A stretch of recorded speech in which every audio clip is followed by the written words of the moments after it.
Assalamualaikum warahmatullahi wabarakatuh. Mga kapatid, nandito na naman po tayo sa ating aralin sa pagbabasa ng malulhating Quran.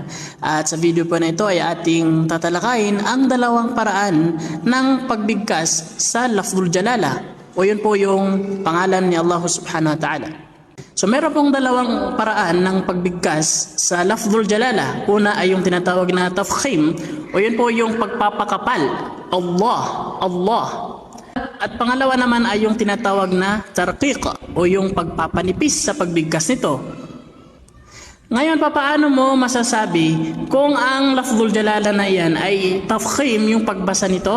Ang titingnan mo ay yung haraka ng letra bago yung lafzul jalala. Kapag yan ay dhamma, di kaya ay fatha, so ang pagbigkas po sa lafzul jalala na yan ay tafkhim.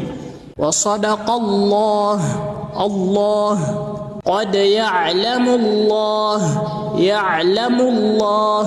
At kapag naman kasra, yung haraka ng letra bago yung lafzul jalala, ay tarqiq ang pagbabasa nito, o manipis ang pagbigkas nito. Rasulillah, Rasulillah.